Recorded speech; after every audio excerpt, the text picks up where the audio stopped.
이혼 접수, 문 하나 차이의 용기. 아침 공기가 유난히 차가웠다. 법원 앞 횡단보도에 서서 신호등 불빛을 바라보는데 그 짧은 붉은색이 그렇게 오래 느껴진 적이 있었던가. 발밑에서 미세하게 진동이 느껴졌다. 차가 지나가고 사람들은 무심히 걷는다. 나는 잠깐 멈춰섰다. 이 문을 들어가면 내 인생의 절반이 달라진다. 한 걸음이 그렇게 무겁게 느껴지기는 처음이었다. 횡단보도 신호가 바뀌었다. 사람들이 건너기 시작했다. 나도 따라 걸었다. 한 걸음, 두 걸음. 걸음마다 심장이 뛰었다. 법원 건물이 점점 가까워졌다. 회색빛 콘크리트 벽, 큰 유리문, 그 안에 보이는 안내 데스크. 평범한 관공서였지만 내게는 전혀 평범하지 않았다. 입구에 도착했다. 자동문이 열렸다. 찬 공기가 얼굴을 스쳤다. 나는 서류철을 꽉 움켜쥐고 안으로 들어섰다. 로비는 생각보다 조용했다. 몇몇 사람들이 의자에 앉아 있었고 직원들이 창구에서 업무를 보고 있었다. 민원실 입구에는 협의이혼 접수라는 안내문이 붙어 있었다. 평범한 종이 한 장, 그러나 내겐 세상에서 가장 냉정한 문장처럼 보였다.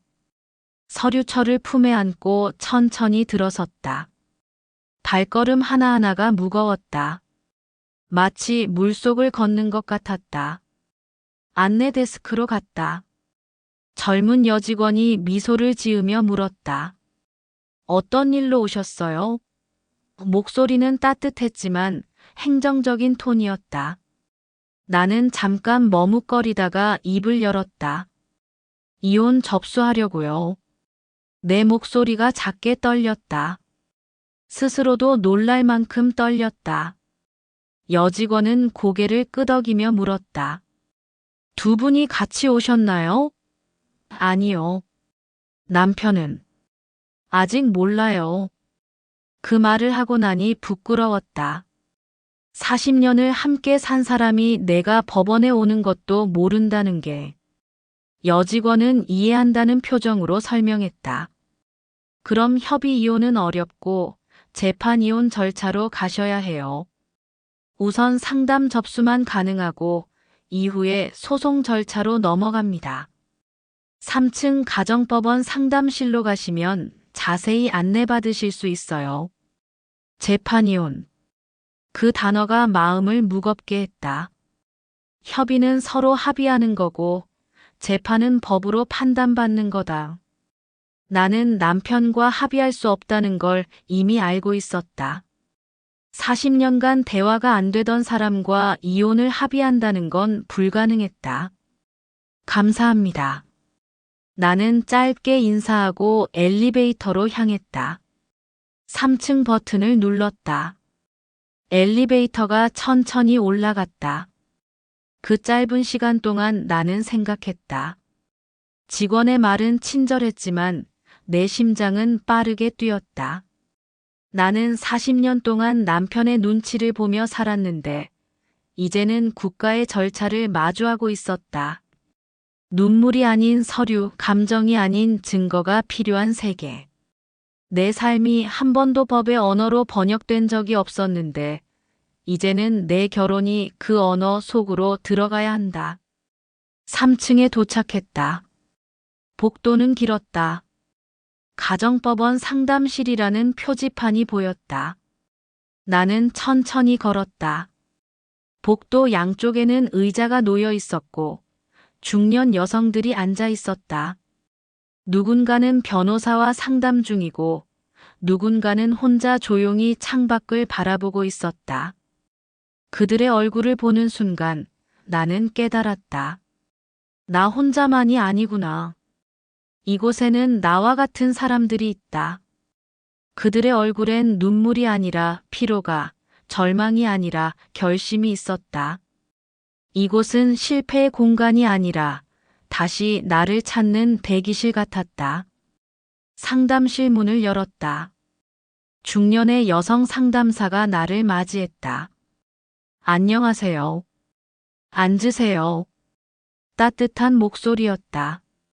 나는 의자에 앉았다. 상담사는 내 얼굴을 보며 조심스럽게 물었다. 무엇 때문에 오셨어요? 나는 가방에서 준비해온 서류를 꺼냈다. 혼인관계 증명서, 주민등록등본, 상담기록 메모. 딱 3장. 40년이 3장으로 요약된다는 게 너무 허무했다. 나는 서류를 건네며 말했다. 이혼하고 싶어요. 남편이 저를 존중하지 않아요. 40년간 참았는데 이제는 못 참겠어요. 상담사는 서류를 보며 고개를 끄덕였다. 혼인 기간이 꽤 길으시네요. 자녀분들은 둘 다 성인이고 결혼해서 독립했어요. 남편분과 대화해 보셨어요? 여러 번요. 안 통해요. 남편은 제 말을 듣지 않아요. 상담사는 진지하게 물었다. 폭력이나 외도 같은 명확한 이혼 사유가 있나요? 나는 고개를 저었다. 신체적 폭력은 없어요. 하지만 정신적으로 모욕적인 말을 자주 해요. 내가 뭘 안다고 그냥 시키는 대로 해. 이런 말들요. 상담사는 메모하며 설명했다. 그것도 정신적 학대로 볼 수 있어요. 다만 재판 이혼은 증거가 필요합니다. 녹음이나 문자, 증인 진술 같은 거요. 혹시 준비하신 게 있나요? 나는 핸드폰을 꺼냈다. 녹음 파일이 몇 개 있어요. 남편이 저를 무시하고 모욕하는 내용이요. 상담사는 만족스럽게 고개를 끄덕였다. 잘하셨어요. 그런 자료들이 중요합니다. 계속 모으세요. 그리고 이어서 말했다. 재판 이혼은 시간이 걸려요. 보통 6개월에서 1년. 그 기간 동안 힘들 수 있어요. 준비되셨어요? 나는 깊게 숨을 쉬고 대답했다. 네. 준비됐어요. 이미 결심했어요. 상담사는 따뜻하게 미소 지었다. 용기 있는 결정이세요. 요즘 황혼이혼 접수 많아요. 하루에도 10팀은 오세요. 그 말이 위로처럼 들렸다. 나 혼자만 이런 게 아니구나. 누군가는 오늘도 이 문을 두드렸겠지. 상담을 마치고 나왔다. 복도 창가 쪽 의자에 앉았다. 밖에는 햇살이 가볍게 쏟아지고 바람에 떨어진 낙엽 하나가 복도 안으로 굴러 들어왔다. 그 작은 잎사귀를 보며 나는 생각했다. 나도 이제 떨어져야 한다. 오래된 가지에서. 그래야 새로운 봄을 맞을 수 있다. 그 작은 잎사귀가 나를 대신해 속삭였다. 이제 그늘에서 벗어나자. 나는 잎사귀를 주워 손에 쥐었다. 마른 잎이었지만 아직 따뜻했다. 나도 마찬가지다. 늙었지만 아직 따뜻하다. 아직 살아있다. 복도에 앉아 한참을 생각했다. 앞으로 무엇을 해야 할까?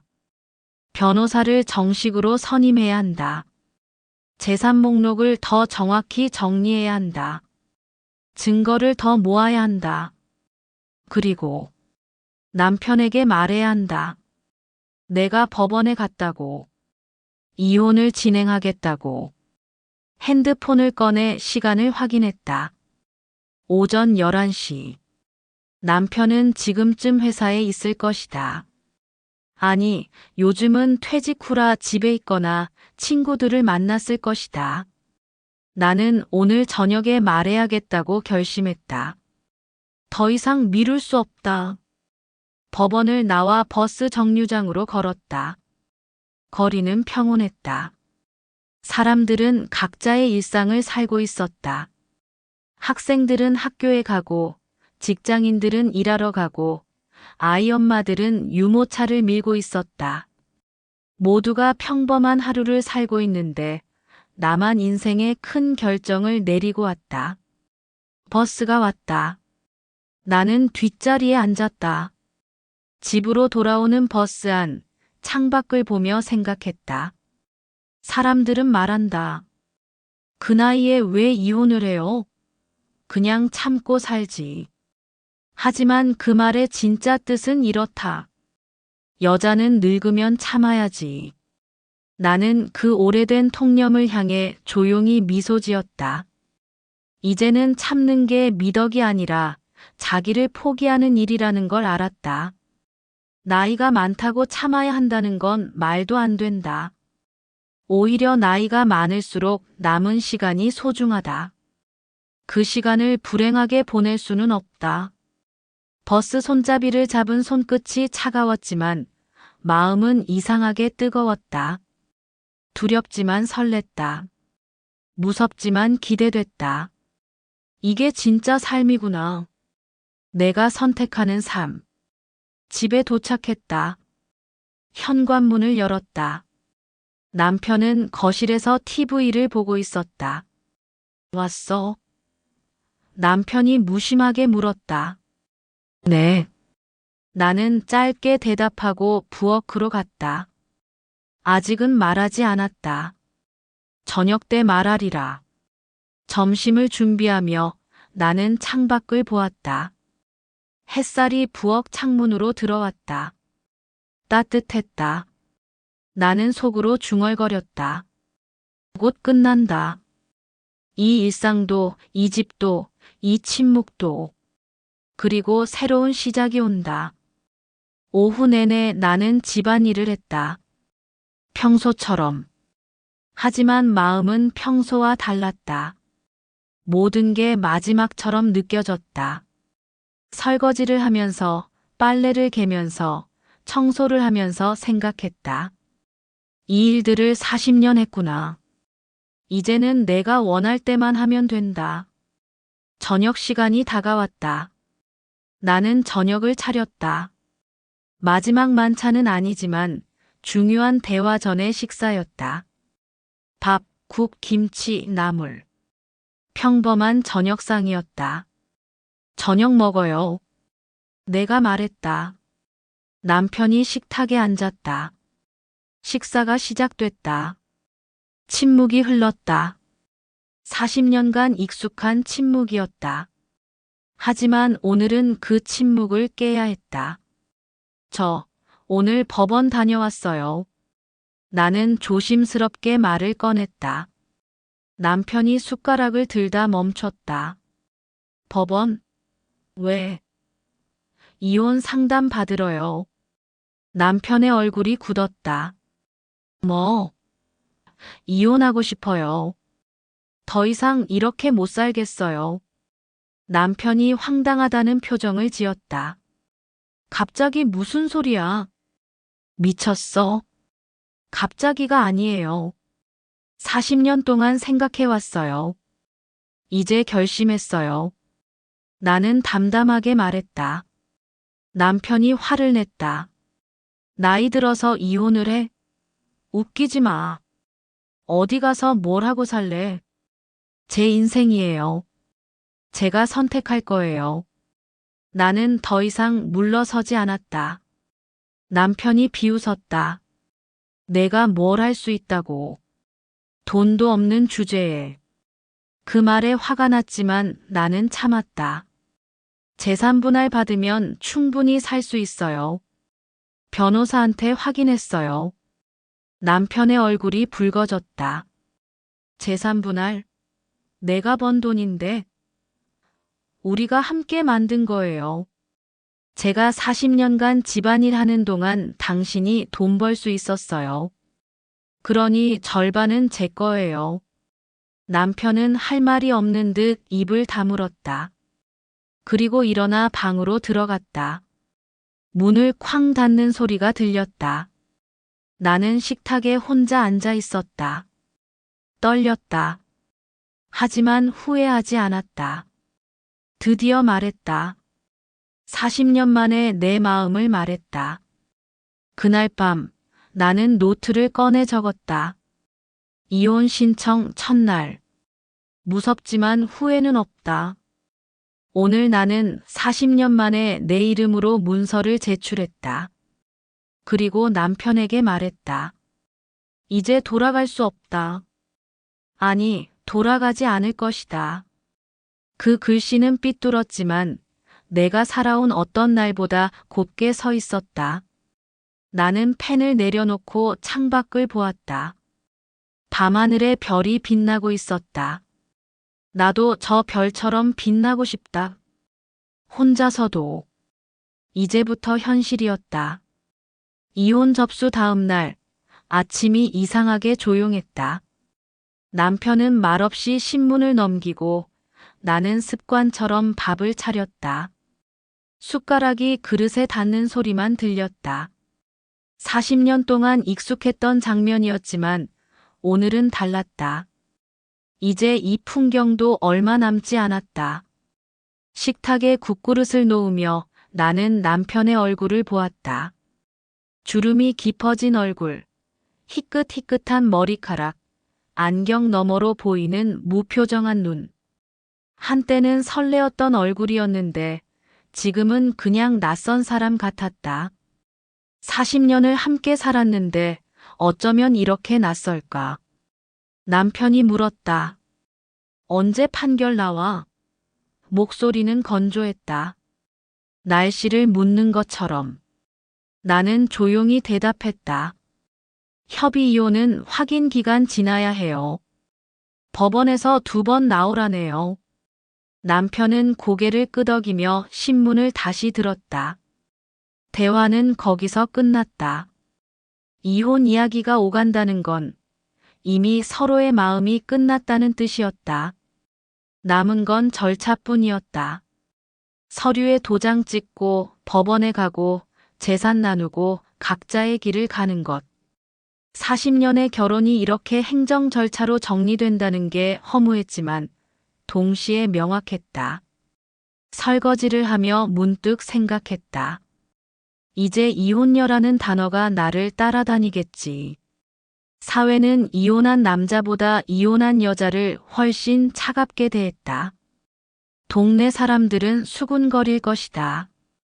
저 나이에 이혼을 하네. 뭔가 문제가 있었겠지. 자식들 얼굴에 먹칠했네. 하지만 이상하게도 그 낙인이 두렵지 않았다.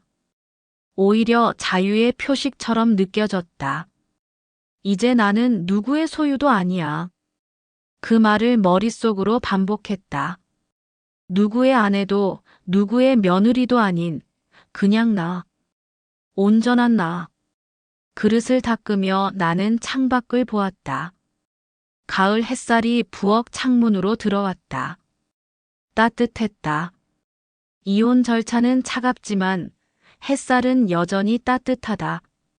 세상은 변함없이 돌아가고 나도 그 속에서 살아갈 것이다. 다만 이제는 내 방식으로. 오전 11시쯤 변호사에게 전화가 왔다.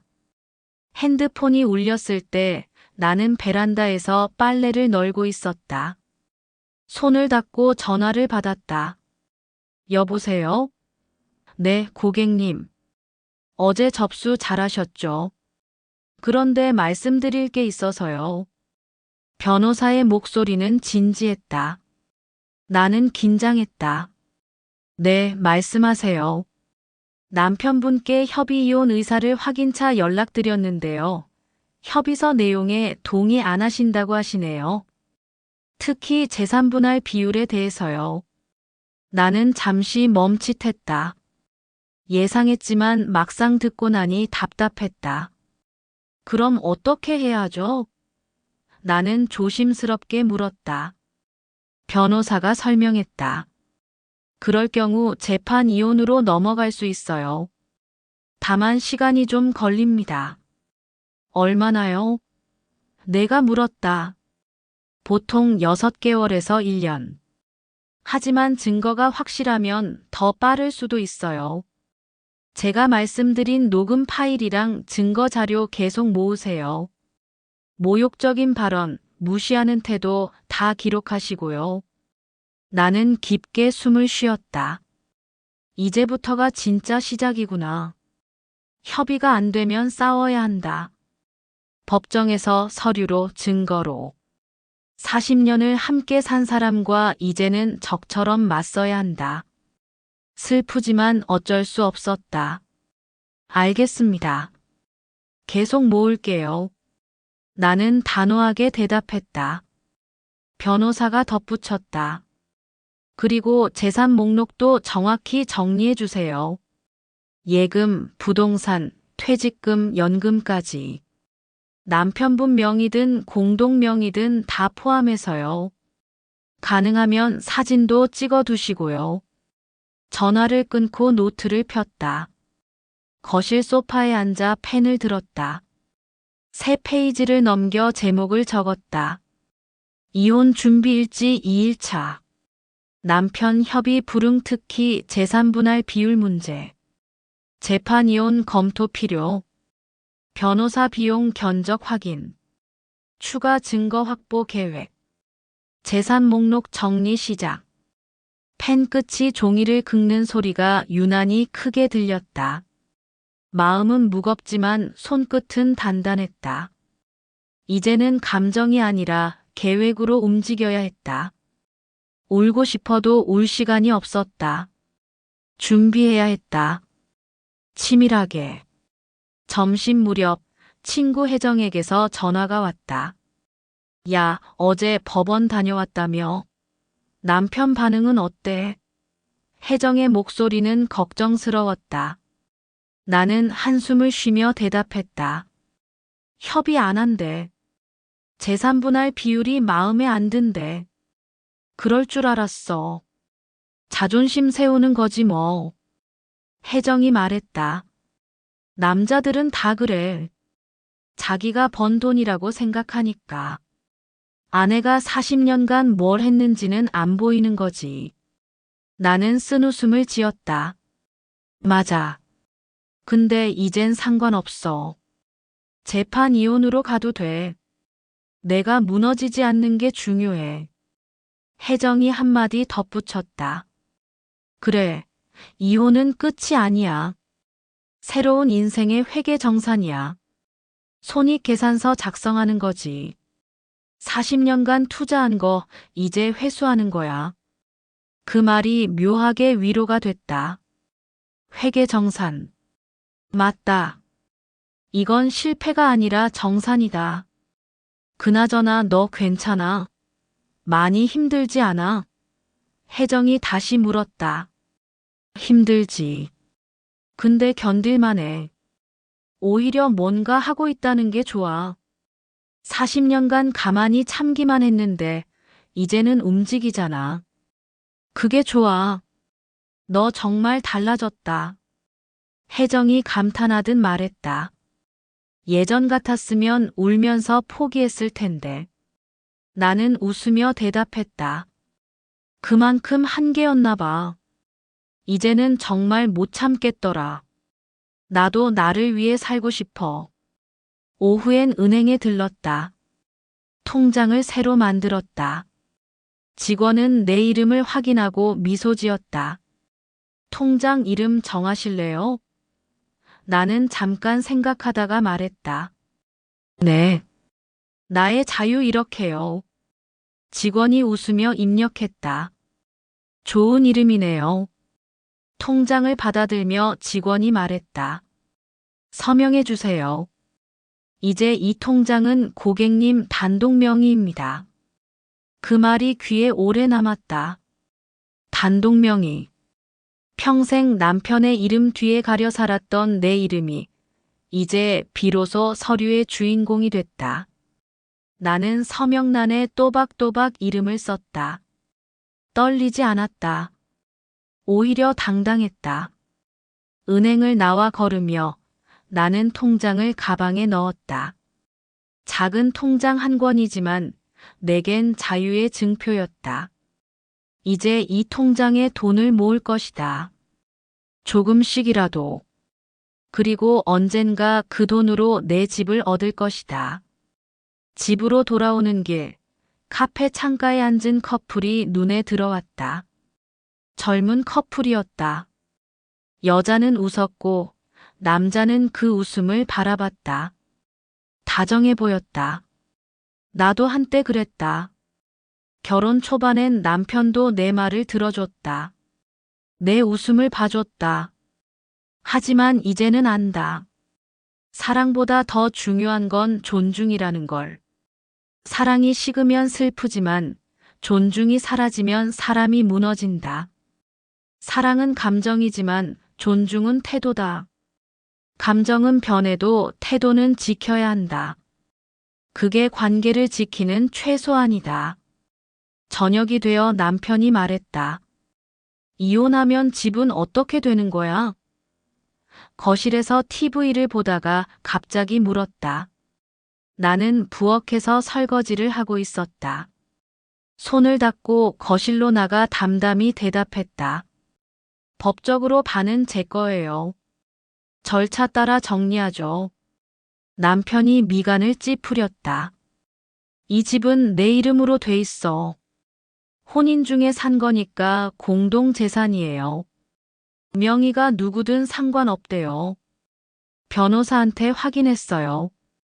남편은 할 말이 없는 듯 입을 다물었다. 나는 이어서 말했다. 집 팔아서 반씩 나누든지 아니면 한 사람이 다른 사람 몫을 사든지 하면 돼요. 저는 작은 집 얻어서 나갈 거예요. 남편은 조용히 고개를 끄덕였다. 더 이상 명령하지 못했다.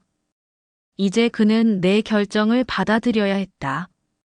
그건 내 승리였다. 밤이 되어 노트를 펼쳤다. 침대 옆 스탠드를 켜고 펜을 들었다. 오늘의 기록. 두려움보다 명확함이 커졌다. 나는 이제 아내가 아니라 나 자신이다. 혼자가 두렵지 않다. 오히려 조용해서 좋다. 오늘 새 통장을 만들었다. 이름은 나의 자유. 남편이 더 이상 나를 통제하지 못한다. 이게 자유다. 펜을 내려놓고 창문을 열었다. 차가운 밤 공기가 방 안으로 스며들었다. 10월의 밤바람이었다. 그 공기 속에서 나는 처음으로 깊게 숨을 들이마셨다.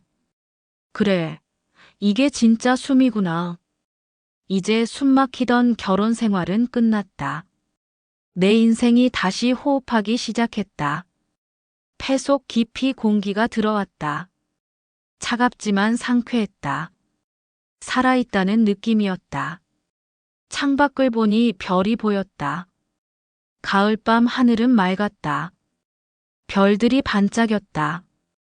나도 저 별처럼 반짝이고 싶다. 혼자서도 누구에게 기대지 않고 내 빛으로. 창문을 닫고 침대에 누웠다. 옆에서 남편의 숨소리가 들렸다. 규칙적이었다. 코 고는 소리. 40년간 들었던 소리. 하지만 곧 듣지 않게 될 소리. 잠들기 전 나는 생각했다. 앞으로 한 달, 아니 길어도 1년. 그 시간만 버티면 자유다. 나는 버틸 수 있다. 아니, 버티는 게 아니라 준비하는 거다. 새 인생을 위해. 노트를 한 번 더 펼쳐 마지막 문장을 적었다. 40년을 참았다. 이제 내 차례다. 나를 위한 시간이 온다. 그 글씨는 삐뚤었지만 어떤 날보다 힘이 있었다. 나는 노트를 닫고 불을 껐다. 어둠 속에서 미소 지었다. 내일도 한 걸음 나아갈 것이다. 자유를 향해. 재산분할 숫자로 보는 40년. 아침 일찍 일어나 서랍을 뒤졌다. 통장, 보험증서, 부동산 등기부등본, 남편의 퇴직금 안내문. 먼지 쌓인 서류들을 하나씩 꺼내 식탁 위에 펼쳤다. 40년의 흔적이 종이 위에 숫자로 적혀 있었다. 남편은 아직 자고 있었다. 요즘 들어 늦게 일어난다. 예전엔 새벽같이 일어나 출근 준비를 했는데 퇴직 후로는 아침잠이 늘었다. 나는 조용히 서류를 정리했다. 남편이 깨기 전에 끝내고 싶었다. 노트를 펼치고 항목별로 정리하기 시작했다. 변호사가 정확한 목록을 만들라고 했다. 예금부터 시작했다. 남편 명의 통장 3개, 내 명의 통장 1개. 각각의 잔액을 적었다. 생각보다 많았다. 평생 검소하게 산 결과였다. 재산 목록 1. 예금 및 적금. 남편 명의 예금 약 8천만 원. 남편 명의 적금 약 5천만 원. 내 명의 적금 약 2천만 원. 합계 1억 5천만 원. 2. 부동산. 현재 거주 중인 아파트 남편 명의. 시세 약 4억 원. 대출 없음. 3. 퇴직금 및 연금. 남편 퇴직금 약 1억 원 수령 완료. 남편 국민연금 월 150만 원 수령 중. 내 국민연금 없음 전업주부. 숫자를 적으면서 나는 씁쓸하게 웃었다. 내 명의로 된 건 적금 2천만 원뿐이다. 40년을 살았는데 내 이름으로 된 재산이 고작 이것뿐. 나머지는 다 남편 명의. 통장도 집도 연금도. 하지만 변호사 말로는 이 모든 게 공동재산이란다. 명의가 누구든 상관없이 혼인 기간 동안 함께 만든 재산은 반반이라고. 법은 나를 인정해줬다. 40년간 밥하고 빨래하고 청소한 것도 기여라고. 계산기를 두드렸다. 예금 1억 5천만 원, 아파트 4억 원, 퇴직금 1억 원. 총 6억 5천만 원. 절반은 3억 2,500만 원. 내 몫이었다. 40년의 값이 3억이라니. 많은 걸까, 적은 걸까? 한 달에 25만 원씩 계산하면. 아니, 그렇게 따지면 안 되지. 나는 고개를 저었다. 내 인생을 월급으로 환산할 순 없다. 다만 이제 내가 받을 몫을 확인하는 거다. 당당하게. 그때 남편이 나왔다. 뭐 하는 거야? 식탁 위 서류를 보고 물었다. 잠결에 나온 얼굴이었다. 머리가 헝클어져 있었다. 나는 담담하게 대답했다. 재산 정리하고 있어요. 변호사가 목록 만들라고 했어요. 남편의 얼굴이 굳었다. 내 통장까지 뒤진 거야? 목소리에 화가 섞여 있었다. 나는 침착하게 말했다. 우리 통장이에요. 법적으로는 공동재산이래요. 명의가 누구든 상관없대요. 남편이 화를 냈다. 내가 번 돈인데 무슨 소리야? 너는 집에서 놀았잖아. 그 말에 나는 웃음이 나왔다. 화가 나서가 아니라 어이가 없어서. 놀았다고요? 40년간 밥하고 빨래하고 청소하고 당신 뒷바라지한 게 노는 거예요? 남편이 말을 막혔다. 나는 이어서 말했다. 제가 집안일 하는 동안 당신이 돈 벌 수 있었잖아요. 그러니 반반이에요. 이게 법이에요. 남편은 입술을 깨물었다. 할 말이 없는 표정이었다. 나는 차분하게 이어서 말했다. 이혼하면 이 아파트도 나눠야 해요. 팔아서 반씩 나누든지 아니면 한 사람이 다른 사람 몫을 사든지. 그럼 넌 어쩔 건데? 남편이 물었다. 저는 제목 받아서 작은 집 얻을 거예요. 전세든 매매든. 혼자 살기에 딱 맞는 곳으로요. 방 하나, 부엌 하나면 충분해요. 남편이 비웃었다. 3억으로 뭘 사? 요즘 집값이 얼마인데. 충분해요. 소형 아파트나 빌라 하나 정도는 살 수 있어요. 서울은 안 되겠지만 경기도나 지방이면 가능해요.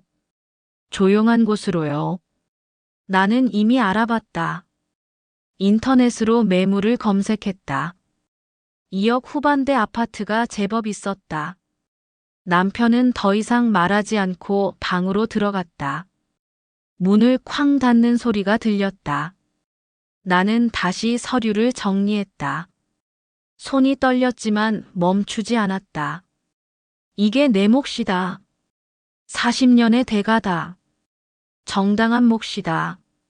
서류를 정리하며 나는 생각했다. 남편은 여전히 이해하지 못한다. 내가 40년간 무엇을 했는지. 아침마다 일어나 밥을 짓고 도시락을 싸고 설거지하고 빨래하고 청소하고 아이들 키우고 시댁 챙기고 명절 준비하고 그 모든 게 일이었다는 걸. 돈을 받지 않았을 뿐이지 나는 일했다. 365일 40년간. 휴가도 없이 주말도 없이 새벽부터 밤까지. 그게 노동이 아니면 뭐란 말인가. 점심때 변호사 사무실을 찾았다. 정리한 재산 목록을 들고 갔다. A사 용지 3장에 깔끔하게 정리했다. 변호사는 꼼꼼히 살펴보며 고개를 끄덕였다. 잘 정리하셨네요. 총 재산이 6억 5천 정도군요. 절반이면 3억 2,500만 원이에요. 그런데요, 변호사가 덧붙였다. 남편분 연금도 분할 청구할 수 있어요. 혼인 기간이 40년이니까 그 기간 동안 쌓인 연금을 나눌 수 있습니다. 보통 50%까지 가능해요. 그럼 제가 연금도 받을 수 있다는 거예요? 나는 놀라며 물었다. 연금까지 나눌 수 있다니. 처음 듣는 얘기였다. 변호사가 설명했다. 네. 이혼 확정 후 국민연금공단에 신청하시면 됩니다. 남편분 연금액의 일정 비율을 나눠 받으실 수 있어요. 변호사는 계산기를 두드렸다. 남편분이 월 150만 원 받으신다고 했죠? 혼인 기간이 40년이고 남편분 가입 기간이 30년 정도라면 대략 월 6,070만 원 정도 받으실 수 있을 거예요. 나는 깊게 숨을 쉬었다. 월 6,070만 원. 많지는 않지만 혼자 살기에는 괜찮은 금액이었다. 최소한의 생활비는 될 것이다. 게다가 재산 분할로 3억을 받으면 이자, 수익도 있을 것이다. 그런데 한 가지 더 있습니다. 변호사가 말했다. 위자료도 청구할 수 있어요. 남편분의 지속적인 모욕, 정신적 학대를 증명하면요. 녹음 파일이 있으시다고 했죠? 그걸로 증명 가능합니다. 위자료는 얼마 정도 받을 수 있나요? 내가 물었다. 경우에 따라 다르지만 보통 1천만 원에서 3천만 원 정도예요. 혼인 기간이 길고 학대가 지속적이었다면 더 받을 수도 있고요. 위자료. 그 단어가 낯설었다. 상처에 대한 보상금. 꼭 받아야 하나요? 내가 물었다. 돈으로 받는 게 왠지 씁쓸했다. 변호사는 고개를 끄덕였다. 선택하실 수 있어요. 하지만 받으시는 게 좋습니다. 그동안 받은 상처에 대한 정당한 보상이니까요. 나는 고개를 끄덕였다. 맞다. 40년간 받은 모욕, 무시, 상처. 내가 뭘 안다고 시키는 대로나 해. 쓸모없는 것. 그런 말들이 얼마나 나를 아프게 했는지. 그것도 값을 매겨야 한다. 돈으로 보상받는 게 씁쓸하지만 그게 현실이었다. 사무실을 나와 근처 카페에 들렀다. 아메리카노를 주문하고 창가 자리에 앉았다. 커피를 마시며 노트를 꺼내 계산해봤다. 이혼 후 경제계획. 재산분할금 3억 2,500만 원. 위자료 약 2천만 원 예상. 월 수입 국민연금 약 65만 원 이자, 수익 약 50만 원. 월 총수입 약 115만 원. 주거 소형 아파트 매매 2억 5천 2억 8천. 여유자금 약 6천 9천만 원 비상금 및 생활비. 월 생활비 8만 100만 원 목표. 숫자를 보니 안심이 됐다. 두렵지 않았다. 오히려 기대됐다. 40년 만에 내 돈으로 내 집에서 내 방식대로 사는 것. 상상만으로도 가슴이 뛰었다. 커피를 다 마시고 카페를 나왔다. 집으로 돌아가는 길에 부동산에 들렀다. 창문에 붙은 매물을 보았다. 소형 아파트 매매 2억 8천, 빌라 전세 1억 5천, 원룸 월세 5,040. 내 예산에 맞는 집들이었다. 부동산 문을 열고 들어갔다. 중년의 남자 직원이 반갑게 맞이했다. 어서 오세요. 무슨 매물 찾으세요? 소형 아파트요. 혼자 살 집이요. 예산은 어느 정도세요? 3억 이내로요. 직원이 컴퓨터를 켰다. 이 근처에 괜찮은 게 몇 개 있어요. 보러 가실래요? 나는 고개를 끄덕였다. 네, 보고 싶어요. 직원이 열쇠를 챙기며 말했다. 그럼 차 타고 가시죠. 두세 군데 보여드릴게요. 첫 번째 집은 14평 빌라였다. 조용한 주택가에 있었다. 방 하나, 부엌 하나, 화장실 하나. 딱 혼자 살기 좋은 크기였다. 햇볕이 잘 들었다. 마음에 들었다. 두 번째 집은 18평 아파트였다. 작지만 아담했다. 베란다에서 공원이 보였다. 나무가 많았다. 산책하기 좋을 것 같았다. 이것도 괜찮았다. 세 번째 집은 20평 빌라였다. 방이 두 개였다. 하나는 침실, 하나는 작은 서재로 쓸 수 있을 것 같았다. 책 읽고 글 쓰는 공간. 오랫동안 꿈꿔온 나만의 방. 부동산으로 돌아와 직원에게 말했다. 두 번째 집이 마음에 들어요. 좀 더 생각해보고 연락드릴게요. 직원이 명함을 건네며 말했다. 네, 언제든 연락 주세요. 도와드리겠습니다. 집으로 돌아오는 버스 안에서 나는 창밖을 보았다. 거리의 풍경이 달라 보였다. 같은 길인데 오늘은 특별했다. 나는 내 집을 보러 다녔다. 내 돈으로 살 집을. 40년 만에 처음으로. 그날 밤 노트에 적었다. 오늘 재산을 정리했다. 40년이 숫자로 정리됐다.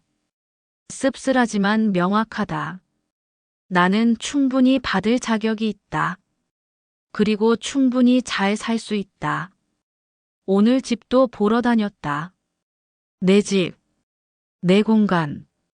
곧 현실이 될 것이다. 창밖을 보니 달이 떠 있었다. 보름달에 가까워지고 있었다. 차오르는 달처럼 나도 채워지고 있었다. 용기로, 희망으로, 기대로. 나도 곧 완전해질 것이다. 숫자로 증명된 나, 법으로 인정받은 나, 당당한 나. 그리고 마침내 자유로운 나. 계약서에 사인을 하는 순간 손끝이 떨렸다. 펜 끝에서 번지는 잉크처럼 두려움과 설렘이 뒤섞였다. 공인중개사가 건넨 말들 보증금, 중개수수료, 계약금 은 공기 중에서 숫자로 굳어졌다. 그 숫자들이 내 삶의 일부가 된다는 사실 앞에서 나는 놀랍도록 고요해졌다. 손에 쥔 열쇠는 생각보다 가벼웠다. 버스에서 내려 골목을 걸을 때 같은 길이 낯설었다. 가로수 아래 뛰노는 아이들, 카페 창문을 닦는 주인, 저녁 연기가 피어오르는 작은 식당들.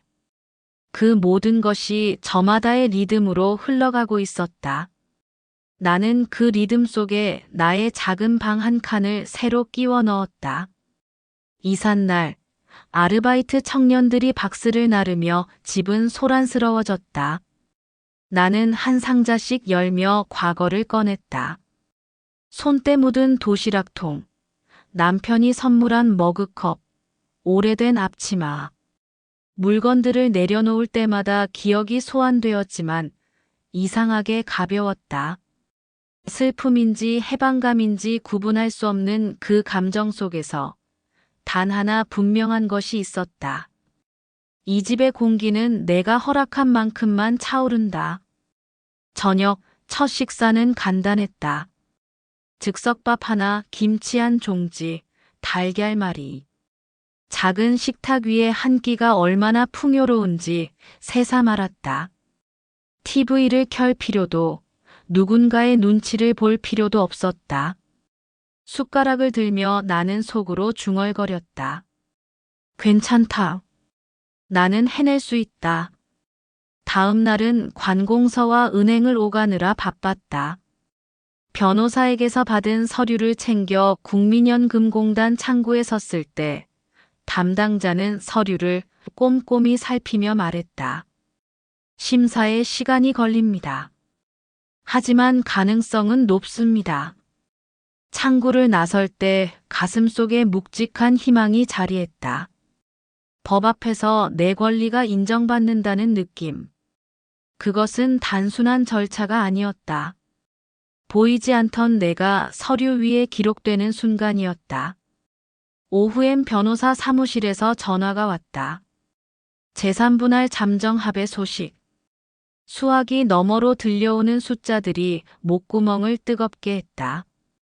그 숫자는 내가 쏟아부은 시간과 노동의 무게를 공식적으로 증명하는 것이었다. 법은 차갑지만 그날만큼은 내 편이었다. 밤이 되면 침대에 누워 창밖을 바라보았다. 복도 끝 전등 불빛, 멀리 반짝이는 가로등, 그리고 보름달에 가까워지는 달. 옛날엔 잠 못 드는 밤이면 남편의 숨소리에 기대어 안심했지만 지금은 침묵이 나를 지켜주었다. 내가 원해서 얻은 침묵. 그래서 더 달콤했다. 하지만 가끔 외로움이 찾아왔다. 아무도 내 하루를 확인해주지 않을 때 손안의 핸드폰 화면이 지나치게 밝게 느껴졌다. 그럴 땐 작은 노트를 꺼냈다. 식료품, 청소, 약국 위치, 반찬 가게. 사소한 목록들이 나를 현실에 묶어주었다. 계획이 있다는 것은 희망이다. 희망은 행동을 만든다. 이삿짐을 정리하던 어느 오후, 옆집 문이 열렸다. 이사 왔어요? 환영해요. 커피 한 잔 하실래요? 수줍게 초대를 받으며 나는 웃었다.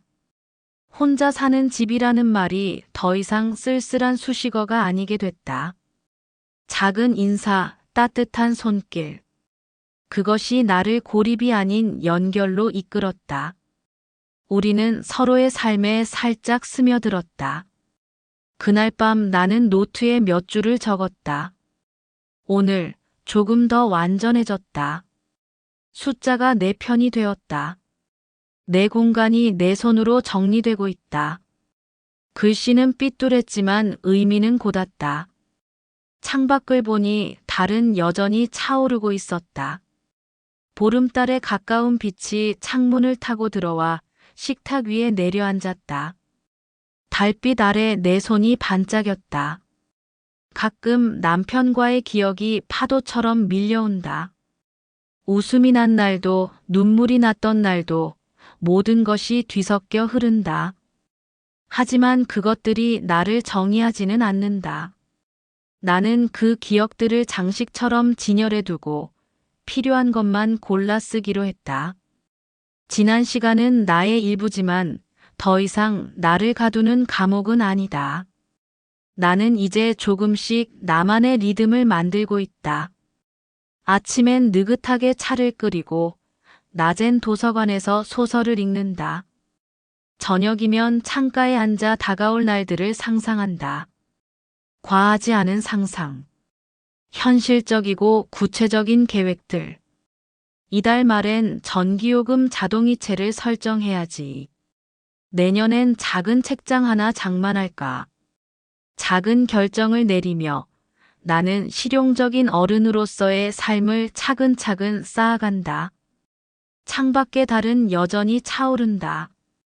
그 빛 아래서 나는 천천히 확인한다. 법으로 인정받은 나, 숫자로 증명된 나, 그리고 무엇보다도 스스로 선택한 나. 그날의 침묵은 더 이상 두려움이 아니다. 숨을 들이쉴 때마다 나는 조금 더 나에게 가까워진다. 완전해지는 길은 아직 멀겠지만 나는 이미 첫걸음을 뗐다. 나만의 속도로, 나만의 호흡으로. 법원의 전화는 생각보다 빨리 왔다. 설거지를 하던 손을 멈췄다. 비눗물과 따뜻한 물의 촉감이 오히려 나를 현실로 불러냈다. 변호사의 목소리는 조심스러웠지만 결정적이었다. 판결이 확정되었습니다. 재산 분할과 연금 분할, 법적으로 인정되었습니다. 가슴 구석이 서늘하게 풀렸다. 눈물이 하나 흘렀다. 울음은 기쁨도 슬픔도 아닌 오래 눌러온 숨이 밖으로 나오는 소리였다. 오후에 도착한 우편물은 두꺼운 봉투에 담겨 있었다. 재산분할 확정 통지서, 연금 분할 결정서, 내 이름이 인쇄된 각인들. 종이의 질감마다 내가 쌓아온 시간이 새겨진 느낌이었다. 문서들을 하나씩 확인할 때마다 두려움은 줄고 대신 책임감과 실질적 자유가 늘어났다. 숫자는 이제 나를 제한하지 않았다. 안전망이 되었다. 그날 저녁 나는 옆집 아주머니를 초대했다. 간단한 반찬 몇 가지와 즉석밥. 소박한 식탁 위에서 우리는 오래된 벽을 조금씩 허물었다. 아주머니가 내 손을 꼭 잡으며 말했다. 정말 잘했어요. 이제 편히 사세요. 그 말은 어떤 법률 조언보다 빠르게 마음을 치료했다. 인간의 온기가 판결보다 따뜻한 날이었다. 며칠 뒤 나는 집안의 작은 코너를 꾸몄다. 오래전부터 마음에 두었던 라디오 겸 블루투스 스피커, 작은 책장, 창가의 화분. 라디오는 낮은 볼륨으로 클래식을 틀어놓았고 화분의 새싹은 물을 줄 때마다 싱그럽게 자랐다. 집은 더 이상 단순한 거주지가 아니었다. 나의 리듬을 품는 그릇이 되었다. 아들은 한 통의 문자로 소식을 전해왔다. 엄마, 잘 해결돼서 다행이야. 필요한 거 있으면 말해. 짧은 문장. 그러나 예상보다 훨씬 많은 것을 의미했다. 인정, 거리두기, 그러나 연결. 딸과는 점심을 같이 하며 오래된 사진첩을 넘겼다. 사진 속에 나는 젊었고 또 다른 모습이었다. 우리는 서로의 삶을 확인하고 과거를 부드럽게 주고받았다. 자식들은 완전한 편이 아니었지만 내 결정을 존중하는 거리에서 서 있었다. 일상은 곧 시험이 되기도 했다. 이삿짐을 정리하며 발견한 오래된 물건들이 때때로 감정을 건드렸다. 그때는 잠시 창밖을 보며 숨을 고르고 노트를 펴서 오늘 해야 할 일 목록을 썼다. 전기요금 자동이체 설정, 병원 예약, 이웃과의 약속. 작은 실천들이 큰 불안을 가라앉혔다. 현실적인 계획을 실행에 옮길 때마다 나는 더 단단해졌다. 어느 날 아침 나는 자원봉사 모집 광고를 보고 신청서를 작성했다. 작은 도서관에서 책 정리와 독서 지도 봉사. 처음엔 망설였지만 도서관의 나무 책상과 구부러진 등이 낯설지 않게 다가왔다.